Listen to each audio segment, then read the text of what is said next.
Buenos días, vamos a seguir con los temas que teníamos previstos para esta clase. La clase anterior estuvimos viendo la definición del Estado moderno, definimos teórica y conceptualmente al Estado moderno, vimos cuáles son sus componentes, cuáles son sus características distintivas, es decir, lo que distingue al Estado moderno de otros estados a lo largo de la historia.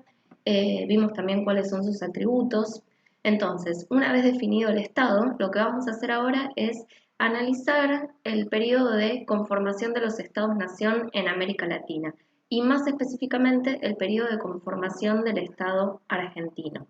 Para eso vamos a utilizar como bibliografía dos capítulos de este libro que yo les muestro acá.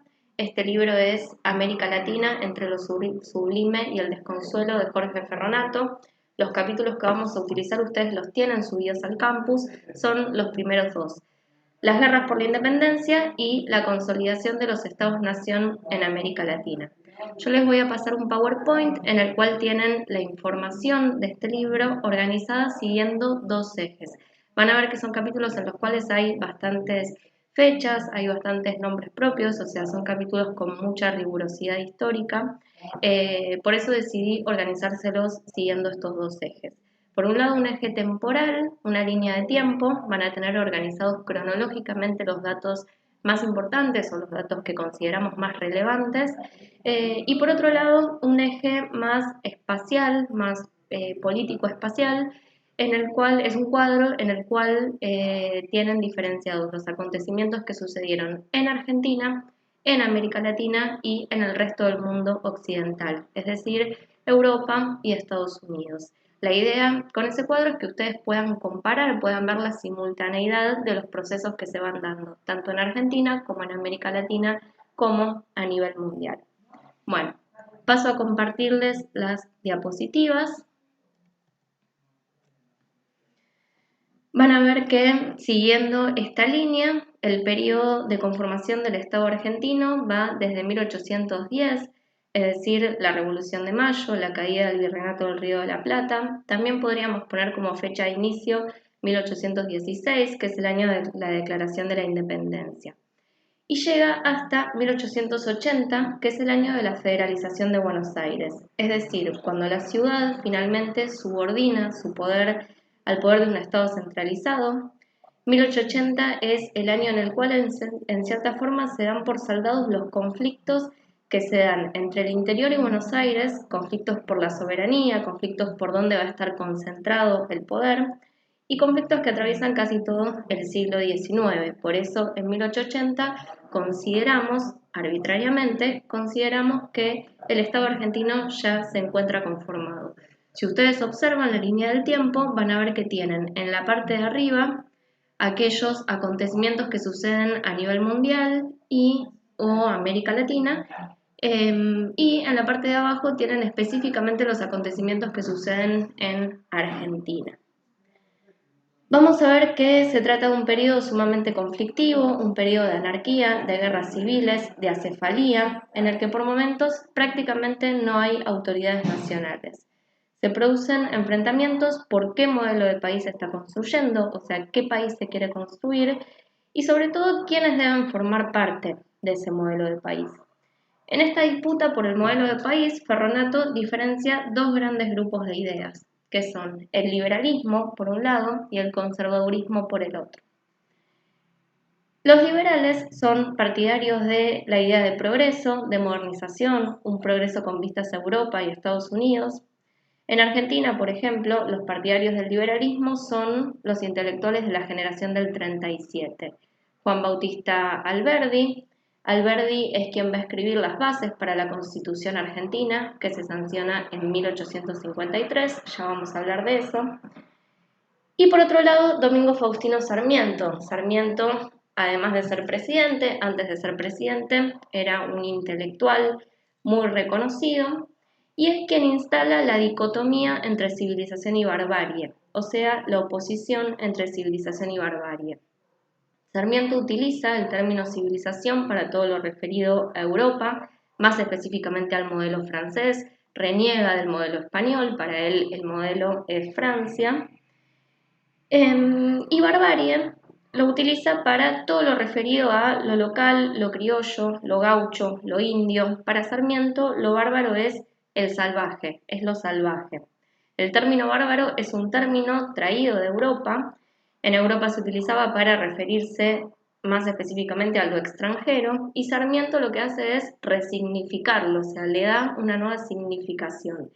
Y lo utiliza, como ya dijimos, para hablar de lo local. Por su parte, los conservadores, cuyo máximo exponente es Juan Manuel de Rosas, quien fue gobernador de Buenos Aires durante 2 periodos, en la línea del tiempo los tienen marcados, ya los van a ver. El conservadurismo, como su nombre lo indica, fue una corriente contraria a la idea de progreso, es decir, son los partidarios de mantener un sistema ya preestablecido, el sistema tal como estaba, mantener los poderes descentralizados, poderes como por ejemplo el caudillismo. Para entender todos los conflictos que atraviesan el siglo XIX, es importante retomar algunos de los conceptos que vimos la clase pasada cuando hablamos de la definición del Estado moderno. Algunos conflictos que vamos a retomar algunos términos, que vamos a retomar son, por ejemplo, el de soberanía, el de centralización de poder. Ya vimos que una de las características distintivas del Estado moderno es la centralización de poder, es decir, que quedan bajo la órbita del Estado todas las relaciones sociales, y además que el poder de ese Estado no puede ser discutido dentro del territorio, es decir, no puede haber dentro de ese territorio ninguna otra institución que le dispute poder al Estado. En el caso de la conformación del Estado argentino, para legitimarse, se van a ir eliminando poderes locales, poderes regionales, como por ejemplo el caudillismo. Los caudillos eran líderes populares, políticos, líderes militares que se oponían a esa centralización de poder. Y aquí volvemos a este enfrentamiento entre liberalismo y conservadurismo. Tal vez leyeron en la escuela el Facundo de Sarmiento. Sarmiento escribió el Facundo exiliado en Chile mientras Rosas era gobernador de Buenos Aires, es decir, debe exiliarse por conflictos políticos con Rosas. Escribe el Facundo, que es la biografía justamente de un caudillo, Facundo Quiroga, pero el objetivo de Sarmiento con la biografía de este caudillo no es tanto criticar al caudillo en sí mismo, a Facundo Quiroga en sí mismo, sino criticar a Rosas y el modelo de país que Rosas propone. Bueno, además de soberanía y centralización de poder, vamos a retomar otros conceptos como el concepto de territorio y el concepto de población que vimos la clase pasada. Nosotros vimos que tanto territorio como población como soberanía eran componentes del Estado moderno, y esta clase vamos a hablar de los conflictos por la delimitación del territorio en este proceso de conformación del Estado argentino. Durante las primeras décadas del siglo XIX, el territorio argentino era muy distinto al que conocemos hoy en día, aún no se encontraba claramente delimitado y estaba integrado principalmente por Buenos Aires, la zona del litoral y lo que se denomina el interior, conformado por la región de Córdoba, de Cuyo. Bueno, vamos a ver cómo se va delimitando el territorio. Y también vamos a hacer referencia a los conflictos con la población nativa, vamos a hablar de la llegada de inmigrantes, principalmente europeos, y de la problemática del Estado a la hora de generar un sentimiento de pertenencia en una sociedad tan cosmopolita como va a ser la Argentina del siglo XIX. Todo esto lo vamos a ir viendo entonces a lo largo de las clases. El periodo que tenemos que ver, que es este periodo que abarca desde 1810 hasta 1880, es un periodo sumamente conflictivo, con lo cual lo que vamos a tratar de hacer es remarcar cuáles son esos conflictos principales. Propongo para eso dividir este periodo en 3 etapas. Aclaro de todas formas que no es una división que propone Ferronato, o sea, no la van a encontrar en el texto, sino que es una división que propongo yo para hacer un poco más didáctico este periodo. Es un periodo muy largo, un periodo muy conflictivo, con lo cual me parece que dividirlo en 3 etapas quizás puede simplificar un poco su lectura y su análisis. Comenzamos con una primera etapa. La primera etapa va desde 1770 aproximadamente, podríamos decir 1770, 1780, hasta 1810. Es decir, vamos a ir desde la Revolución Industrial hasta la Revolución de Mayo. En esta etapa lo que vamos a analizar son los antecedentes de la conformación del Estado argentino, algunos acontecimientos que se dieron a nivel mundial y que van a ser determinantes para pensar las características y la forma que adoptará el Estado argentino del siglo XIX. Es decir, las características que adopta este Estado que se conforma durante el siglo XIX tienen que ver con estos acontecimientos que se dieron a nivel mundial. Vamos a ver un segundo periodo que va desde 1810, es decir, desde la Revolución de Mayo hasta 1861, que es el año de la Batalla de Pavón. Luego de la Batalla de Pavón asume Bartolomé Mitre, gobernador de Buenos Aires, como presidente de todo el territorio argentino. En esta segunda etapa, los acontecimientos que vamos a destacar son principalmente las independencias de los estados de América Latina. Por último, vamos a ver un tercer periodo, que es el periodo que va desde 1861 hasta 1880, es decir, desde la Batalla de Pavón, desde la asunción de Bartolomé Mitre como presidente, hasta la federalización de Buenos Aires. Es decir, hasta el año en el cual Buenos Aires se subordina a un Estado centralizado y podemos dar por finalizado el periodo de conformación del Estado argentino.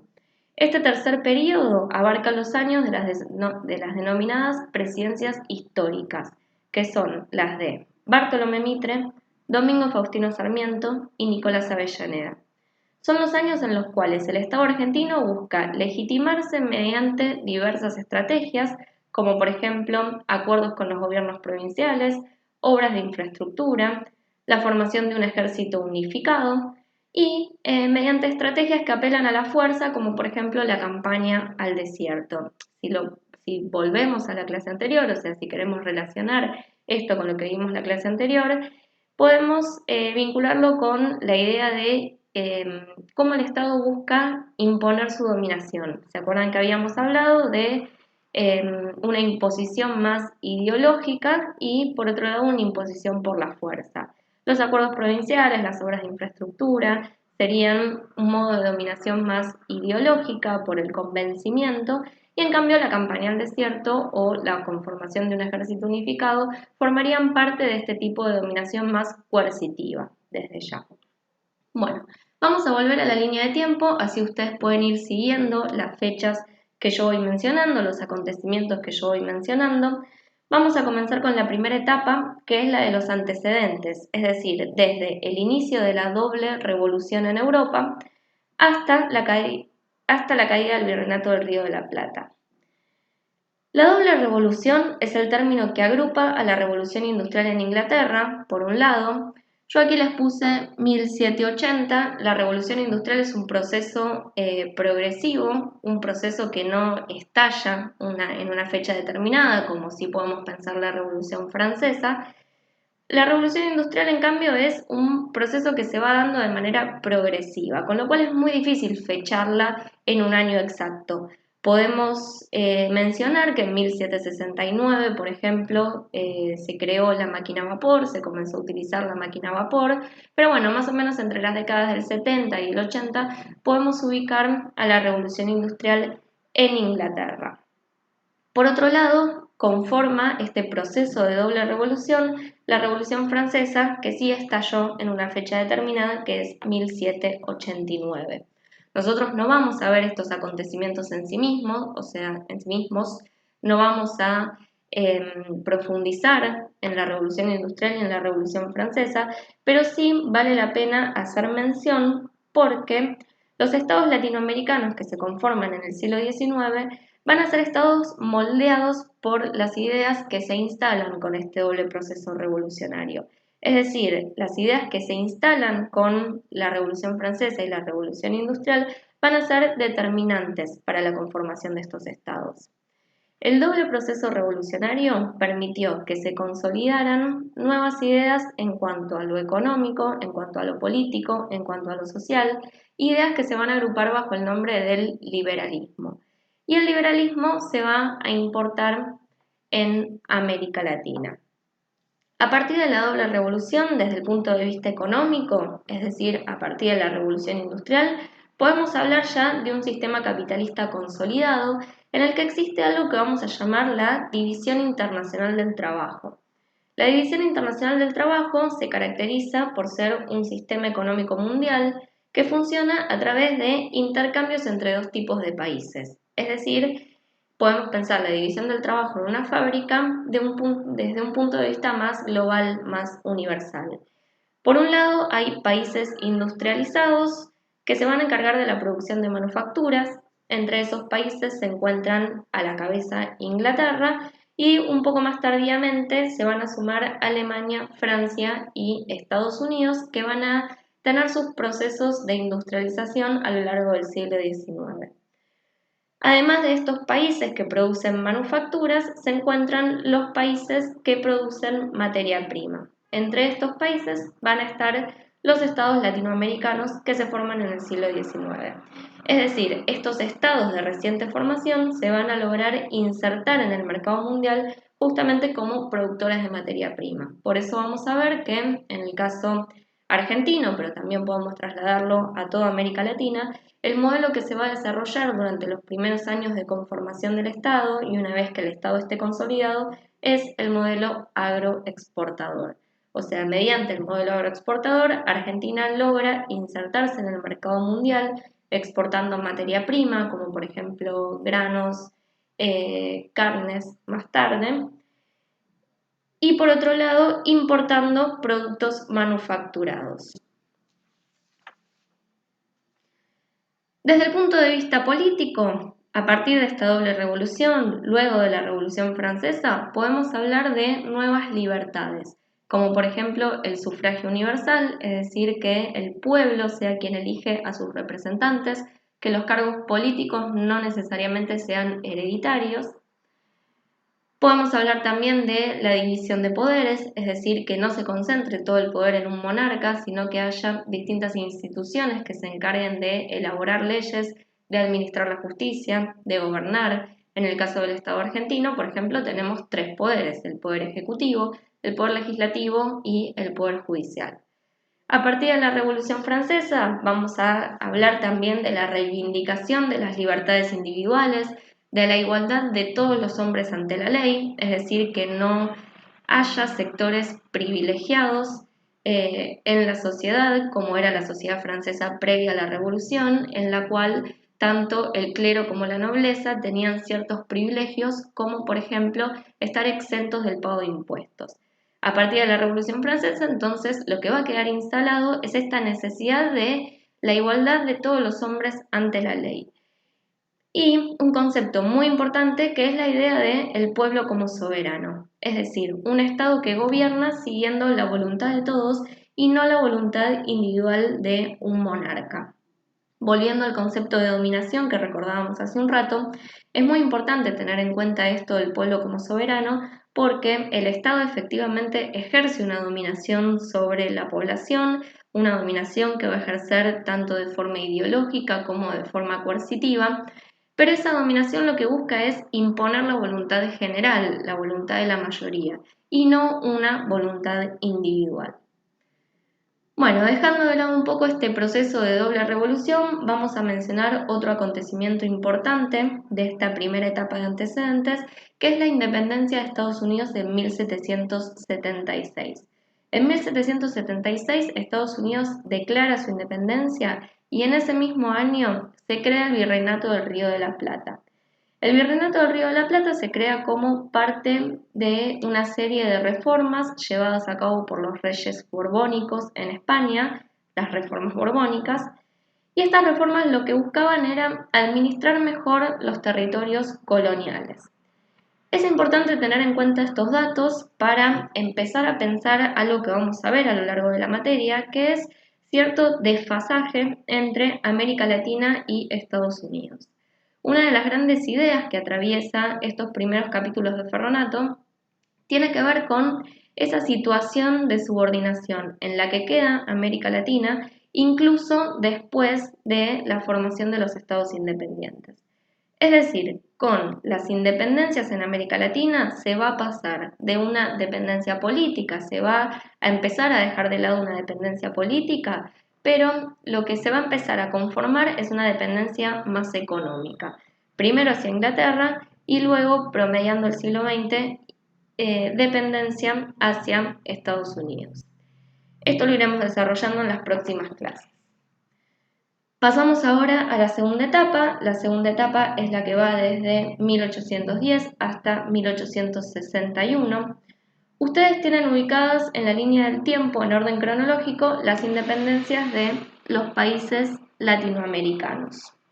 La idea no es que memoricen todas estas fechas, sino la idea es que ustedes puedan extraer conclusiones generales, como por ejemplo visualizar la simultaneidad con la cual se dan estos procesos de conformación de los estados latinoamericanos. Vamos a ver que a lo largo del siglo XX muchos de los procesos que suceden en Argentina se dan también con bastante similitud en el resto de los países de América Latina. Entonces aquí podríamos plantear una primera hipótesis. Eso tiene que ver con que son estados de formación simultánea desde el punto de vista temporal. Si nos focalizamos en el caso argentino, hasta 1861, es decir, hasta la batalla de Pavón, son años atravesados por guerras civiles y por los enfrentamientos entre dos partidos que son los unitarios y los federales. Los unitarios eran los partidarios de un gobierno fuerte, centralizado y ubicado en la ciudad de Buenos Aires. El argumento principal de los unitarios para defender esa idea de que el poder debía concentrarse en Buenos Aires se relaciona, por un lado, con una cuestión económica. El hecho de que Buenos Aires tuviera la aduana, la salida al mar, permitía la exportación de las materias primas, lo que era la base del modelo agroexportador, y permitía también la importación de los productos manufacturados que luego se redistribuirían en todo el territorio. Entonces, por un lado está la justificación económica, el poder debe centralizarse en Buenos Aires, decían los unitarios, porque Buenos Aires tiene mayor poder económico por tener aduana, y por otro lado una justificación más de índole político-administrativa. En Buenos Aires se encontraban las instituciones administrativas heredadas del Virreinato del Río de la Plata. Por su parte, los federales aspiraban a una administración más descentralizada, una administración que se basara en las autonomías provinciales. Vamos a mencionar solo algunos de los acontecimientos cruciales de estos años, sobre todo a modo de ejemplo para entender los enfrentamientos entre quienes querían un poder centralizado en Buenos Aires, es decir, los unitarios, y quienes aspiraban a un poder descentralizado. Hay tres batallas importantes: la batalla de Caseros en 1852, la batalla de Cepeda en 1859 y la batalla de Pavón en 1861. En 1852, Urquiza, como líder del federalismo, vence a Buenos Aires en la batalla de Cepeda y asume Urquiza como presidente. Luego de la batalla de Cepeda y de la asunción de Urquiza como presidente, en 1853 se dicta la primera Constitución argentina, es decir, se sanciona la primera Constitución argentina, que tiene un preámbulo muy similar al que se mantiene hoy en día. Buenos Aires no acepta esta constitución y decide separarse del resto del territorio. Entonces, a partir de 1853, se produce la separación entre Buenos Aires y el resto del territorio, que se va a agrupar bajo el nombre de la Confederación Argentina. Esta separación entre Buenos Aires y la Confederación Argentina no puede durar demasiado, principalmente por razones económicas. Las provincias necesitan de la aduana de Buenos Aires para exportar la materia prima y por otro lado Buenos Aires necesita de la producción de las provincias para tener materia prima exportable. En 1959, en la batalla de Cepeda, Buenos Aires pierde con la Confederación y debe integrarse nuevamente, con lo cual esa separación entre Buenos Aires y la Confederación duró tan solo 6 años. Sin embargo, el conflicto continúa. En 1861, en la batalla de Pavón, Buenos Aires logra imponerse sobre el resto de las provincias y Bartolomé Mitre, gobernador de Buenos Aires, asume como presidente de todo el territorio argentino. Aquí comienza entonces, a partir de 1861, el proceso de consolidación del Estado argentino, la expansión que va a llevar a cabo Mitre, Bartolomé Mitre, desde la ciudad de Buenos Aires hacia el resto de las provincias. Lo que va a buscar Bartolomé Mitre como presidente es legitimar el poder del Estado, es decir, que todos los pobladores del territorio que conformaría el Estado argentino reconozcan el poder de ese Estado. Llegamos aquí entonces a la tercera y última etapa, que va desde 1861 hasta 1880. Son los años en los cuales comienza a haber una sucesión presidencial ininterrumpida. Ya hablamos de las presidencias históricas, ustedes las tienen ahí mencionadas en la línea del tiempo: Bartolomé Mitre, Sarmiento y Avellaneda. Son años en los cuales entonces comienza a haber una sucesión presidencial ininterrumpida, con mandatos presidenciales que duran 6 años y presidentes elegidos mediante sufragio universal. Ya vamos a cuestionar esta idea de sufragio en la próxima clase. Son también los años en los cuales termina de delimitarse el territorio. La Guerra de la Triple Alianza, que es la guerra llevada a cabo por Argentina, Uruguay y Brasil contra Paraguay, contribuye a cerrar la frontera norte. Paraguay, van a leer en el libro de Ferronato, es un caso algo anómalo, un caso distinto dentro de América Latina y dentro de este periodo de conformación de los Estados-nación. Paraguay estaba apostando por un desarrollo más aislacionista. Paraguay había sido el primer estado en comenzar un proceso de industrialización en América Latina, fue el primer país en construir el ferrocarril, por ejemplo, hasta la Guerra de la Triple Alianza, que es una guerra que dura mucho más de lo que se pensaba, es una guerra que dura 5 años, y una guerra que deja diezmada a la población y a la economía paraguaya. Desde el punto de vista argentino, la guerra es importante porque es la primera vez en la cual hay un ejército unificado luchando contra un enemigo que es extranjero. Nosotros hicimos mención a que todo el siglo XIX es un siglo en Argentina de enfrentamientos civiles, de guerras civiles. En la guerra de la Triple Alianza, por primera vez hay un ejército unificado que pelea contra un extranjero. Y además, como decíamos, es importante desde el punto de vista territorial porque contribuye a cerrar la frontera norte. Otro acontecimiento importante para pensar la delimitación del territorio es la campaña al desierto.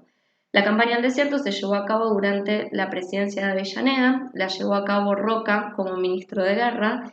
El éxito de la campaña al desierto le dio el prestigio a Roca que le va a permitir ser presidente después en 1880, tema que veremos también la clase que viene. Lo que permitió la campaña al desierto desde el punto de vista territorial fue extender el límite hacia el sur. Y podemos relacionar también la campaña al desierto con la población y lo que mencionábamos al principio. Además de qué modelo de país, lo que se discutía era quiénes deberían formar parte de ese modelo de país, quiénes debían conformar la población de ese país. Los gobiernos de Sarmiento y Avellaneda, con Sarmiento ya lo mencionamos, Sarmiento desestima todo lo local, desestima lo criollo, lo gaucho.